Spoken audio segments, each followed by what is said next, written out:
Hey, what's good? What's good? We are back. Another episode of the Paul Pickett Podcast, aka Triple P, aka the Common Sense Podcast, your source for music, sports, politics, world events, and much, much more. Today, we're going to bring in a special guest. He's the current ranked number one featherweight in BKFC. He has a pro record of 4-1. Let's bring on the one and only Brandon Superman Allen. B, what's good, man? What's going on, homie? Look like you just got off training right now. Yes, sir. I'm in the office right now as we speak. Just got done. Last one in the office. Where you at? You at shift right now? Got home sweet home. Sure. First man in, last man out. Yes, sir. For the night. For the night. I ain't gonna take up too much of your time, man. I know you probably want to get back to the crib and relax with the family and whatnot. Um, let's start with your amateur MMA experience. What was that like for you? Um, it was great. It was great. Coming in at 5-2. I feel like for me, MMA, it was too much on my body. It was Okay. from the wrestling, the kickboxing, the Muay Thai, the jiu-jitsu. Those guys that actually go out there and do it day for day, man, kudos, man. That's a lot. It's a lot. And to go to work, that's a lot. It's a lot. So that's why I made the transition over to bare knuckle. Now, how did you get into bare knuckle? Did they like come to the do an event near you and then you saw it and got in and like I want to do that? No, it was family. All the family was doing it. I had Dave doing it, Jared doing it, Okay. Martin Brown was doing it. So it was like Crystal was doing it. So it was like, bro, why you not doing it? So I was like, all right, let's do it. So they brought me on, and it been nothing but love ever since. I can't lie, I love it. So what was that transition like for you? It was easy? It wasn't. It wasn't. I came in thinking that bare knuckle was just boxing. I thought it was just Okay. boxing. And that's how I got my first loss. I came in thinking that it was just boxing, and it's not that. It's its own totally different own sport. So I had to transition over to that, and I learned how to trust my coaches and my corners so much better. Put my life in real deal in their hands while I'm in there. So I learned a lot. So my first loss was, I can honestly say that was the best thing that happened for my career because it helps me learn how to listen to the corner so much better and just know how to bite down on that mouthpiece and go forward and do what you need to do. Now, yeah, because I was gonna ask you on your first loss was a little bit of inexperience going on. Yeah, man, it was that was my first time ever being cut. Like I'm Okay. in the corner, I'm Jihad talking to me. I keep looking at my hand. I'm like, bro, like I'm bleeding from my face right now. Like he's like, you listening? I'm like, yeah, but you don't see that. It was bad, but guy missed weight. I think he missed weight by like 12 pounds. Oh man. Yeah, he missed weight by like 12 pounds. We're supposed to fought at like 55. He missed weight by like 12 pounds. So they was like, hey man, if you want the fight to happen, what you gonna do? I'm like, bro, I hydrate. So I hydrate. I gained a couple pounds, so he was only 9 pounds out. So I'm like, hey, cool. I'm like, let's do it now. So we goes out the next day, and I can feel I can feel the pressure. I can feel the power that was behind those punches from him being bigger. But at the same time, no excuse.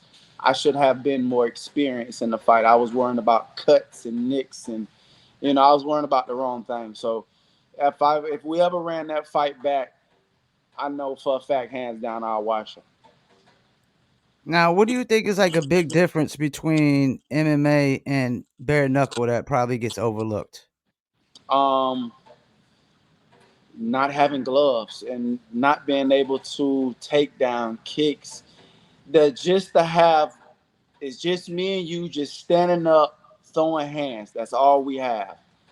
And not to have that cushion is a big factor. It's a very big factor because a lot of people don't understand that bone on bone contact is so much different than having that thin piece of padding in between those gloves to help you out.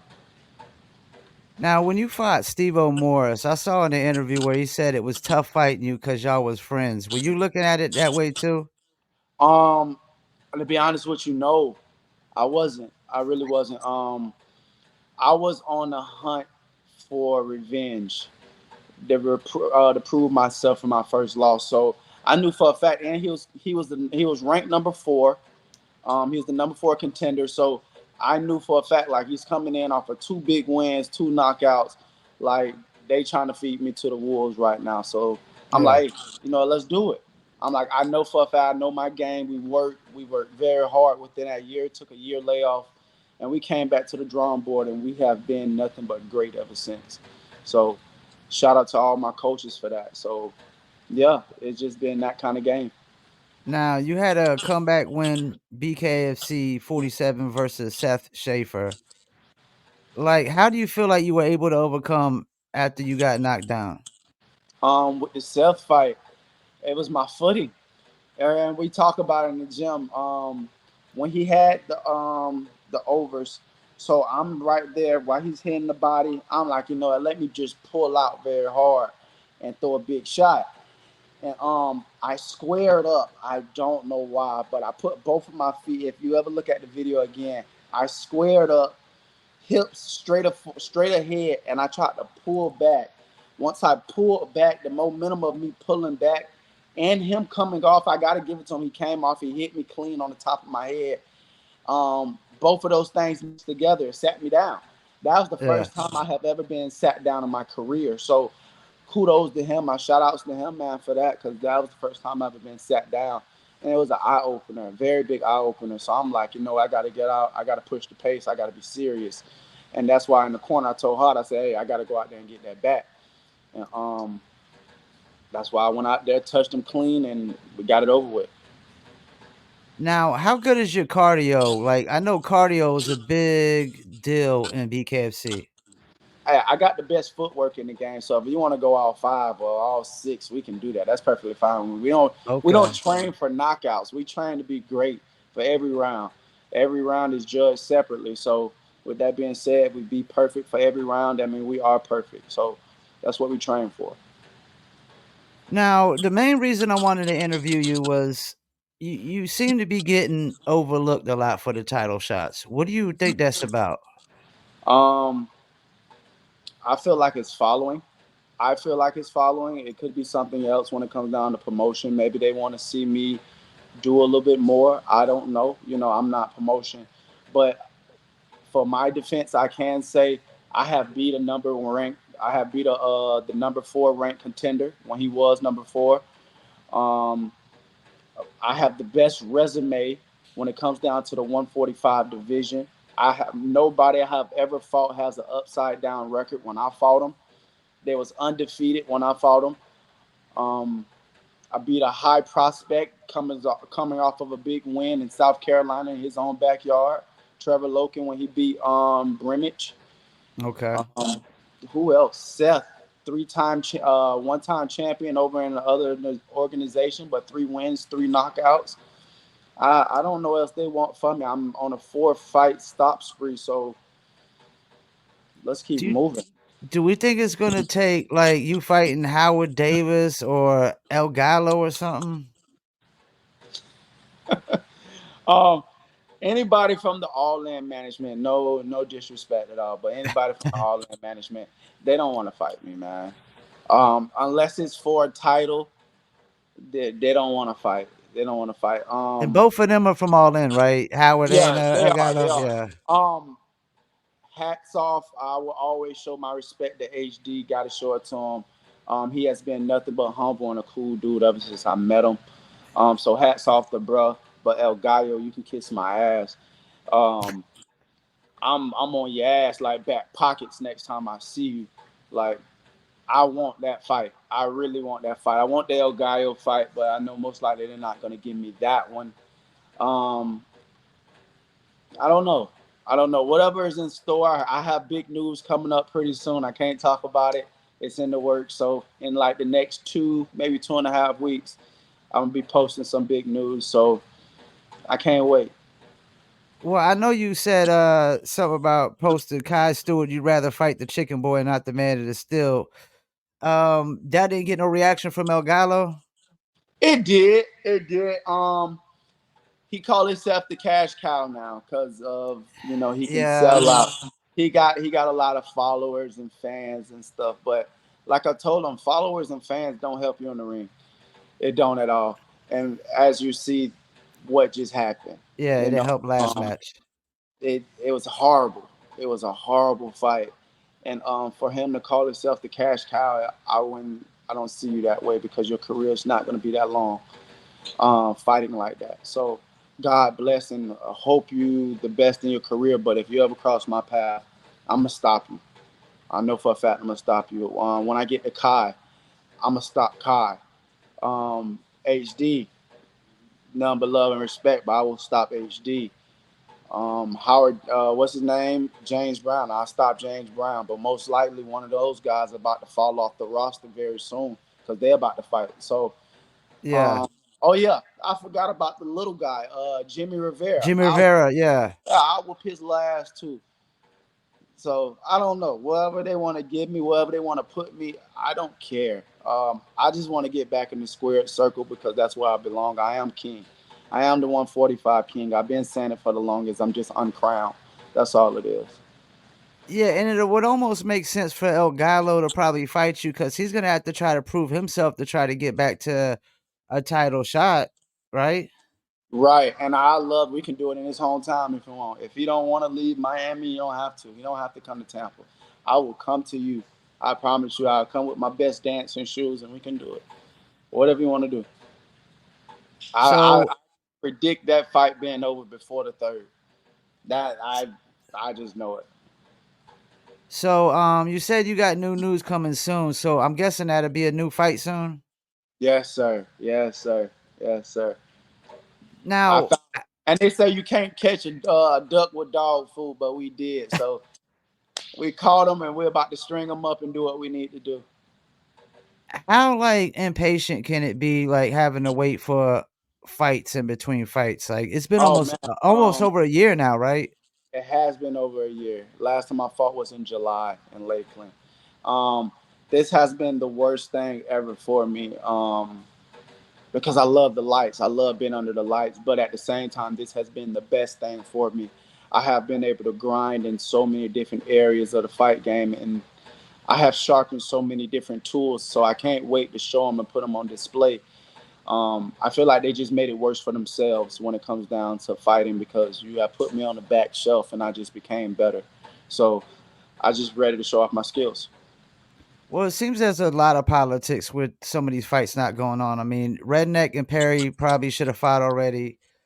You definitely like even when you go to Knuckletown official rankings, they got you number one as well. So when I see both rankings clearly have you number one, it's like, what are we waiting on? I mean, I get it, y'all want money fights, Yeah, followers, but you got to put the best fighters against the best fighters to get the best product, don't you think? that's how I feel. I feel like we're in this business to prove that we're the best. Like I have even told promotion that I'm willing to even take a pay cut if that's the case to put me on. I'll take the pay cut so I can prove that I am the best. I have no doubt in my heart that I will not be king. I will be king. So I'm just waiting patiently. But we got news. So like I say, in about the next 2 weeks, I'll be able to put something out there and let everybody know what it is. Now, have you been like careful about the opponents that you want to fight too? Because I mean, like we said, you're ranked number one. I mean, you want to fight somebody that's a worthy opponent, right?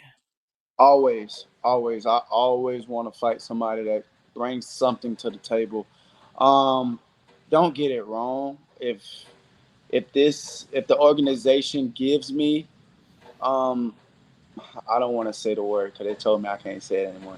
Um, I don't want to say that. How can I say it? If they give me a guy that's lower ranked than I am, um, Okay. by sure I take the fight and I do what I have to do because that's what they're giving me. But if I'm able to pick, by all means, you'll know for a fact if I pick him because he's gonna be a high ranked fighter. He's most likely gonna be undefeated and most likely ranked. But we're gonna get what we get with the organization. Now, I just interviewed team member Jessica Borga, who I think is officially my new favorite female fighter. in bare knuckle. She crazy. And I was just asking her, like, what's the odds that we have about like 4 members, maybe 5 members, all holding a belt here soon? Um, Give it a year, year and a half. A year, year and a half. We will have we will have 4 titles in this gym, guaranteed. We shoot 'em for 5. We shoot 'em for 5. We already have 2 guaranteed. I know I'm gonna snag mine. Borgia's gonna snag hers, and they gotta make a weight class. Well, they already made a Yeah, weight they got to class. fill in her weight class still. Yeah, so they still have to make a belt for Crystal at 135. So it's looking lovely. I love the team. I love the environment. I love everything that comes with my team. So it's a family. I just don't see it as just a boxing gym. This is actually family. We get together, barbecues, birthdays. This is actually Okay. so. That's why we blend so well and do so well in the gym and strive like we do. Now, I always hear family atmosphere in BKFC. Now, does that family atmosphere you have in Shift, is it also in the BKFC like everybody says? Yes, yes. It's this is a family business for us. This is Yeah. a real deal of family business for us. So we all put our thinking caps on together. We call each other. We text each other. Hey, game plans, this schemes. Listen to coach. Don't do this. Don't do that. Remember this. Remember that.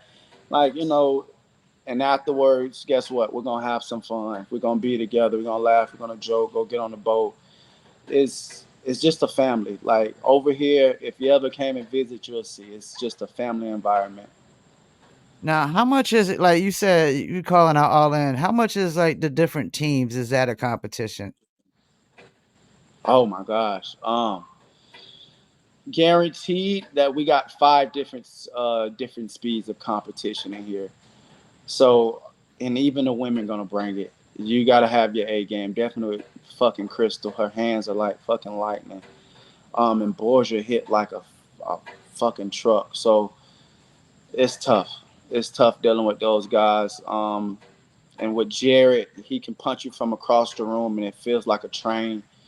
And when it comes down to Dave, he's I gotta give it to him. He's He's Dave. Dave. Yeah.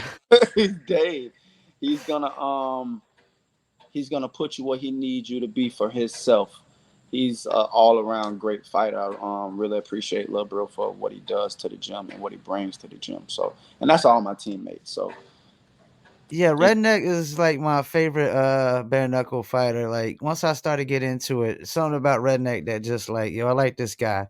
Now he's got yeah. his fight in Spain. Is the whole squad gonna be out there?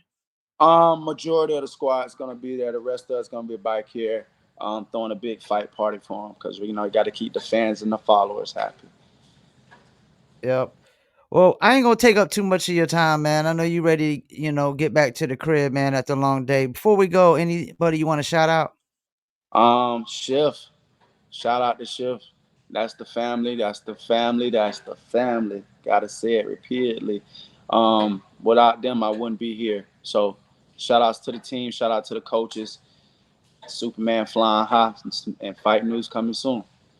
Well, I appreciate you taking the time out, man. And we need to get that bare knuckle and BKFC fan base out there demanding that Kai Stewart match. He's over I there on it. Kyle, celebrating he's over there celebrating like crazy right now. So he is, but you only can run for so long. yeah. His excuse, I didn't fight a ranked contender. I already fought a ranked contender. He said, I need a better resume. My resume is better than yours. You beat a Derek Gates and Derek Gray. And yeah, come on, man. You don't beat guys that shouldn't even be fighting right now. So um, I can't wait. My turn will come and I will show the world that I am the king. I am the 145 king. Well, I appreciate you taking time out your busy schedule, man. And you a friend of the show. So anytime you want to come back on, man, got any announcements, please do. Oh, you're going to be the first one then. I got you.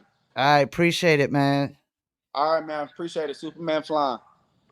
All right, you have a nice night, man. Well, there you go. Brandon Superman Allen. He has some new news coming soon. Hopefully he'll come up on here and give y'all the word on that real soon. Can't wait to see his new fight. it's been well over a year now. I think it's been since July of last year that he fought. Definitely getting overlooked for the title shot with Kai Stewart.